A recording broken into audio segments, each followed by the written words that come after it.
l'esplanade du ministère de la Défense, c'est de cadre ce vendredi 12 janvier 2024 à la traditionnelle cérémonie de présentation de vœux de Nouvel An au ministre délégué à la présidence chargé de la Défense, Joseph Beti Assomo. La cérémonie connaît la présence de 2 secrétaires d'État, du chef d'état-major de l'armée, du secrétaire général du ministère de la Défense, des officiers généraux, sous-officiers, officiers marins, militaires du rang et personnel civil. Le général de corps de l'armée, chef d'état-major de l'armée, ouvre les hostilités pour souhaiter au nom de l'armée camerounaise, de la gendarmerie nationale et du personnel civil du ministère de la Défense les vœux les meilleurs, tout en réitérant la nécessité de respecter la discipline au sein des troupes. Le SEMA salue ensuite la bravoure de ces hommes qui œuvrent au quotidien pour le maintien de la paix au Cameroun.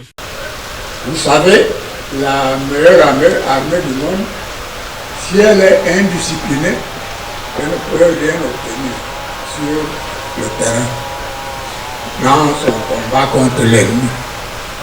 Je voudrais donc répéter à nos camarades, aussi bien les responsables que les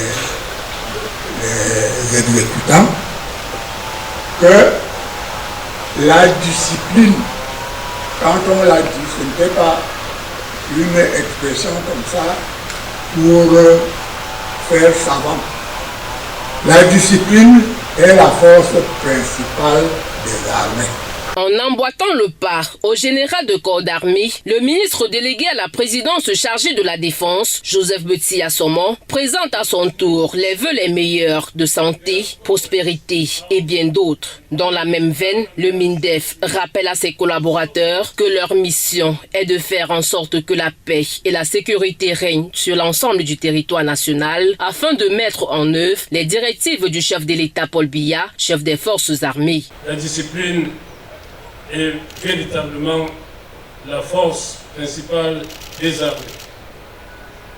C'est pourquoi, tout en félicitant le haut commandement pour sa fermeté dans le suivi de la discipline des hommes placés sous son autorité en 2023, je voudrais lui demander de se montrer encore plus exigeant et sans complaisance en la matière en 2024.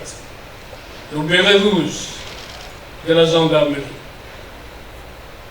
le béret vert de l'armée de terre, le béret bleu de l'armée de l'air, le béret noir de la marine et des sapeurs-pompiers doivent en toutes circonstances et en tout lieu rassurer le bon citoyen.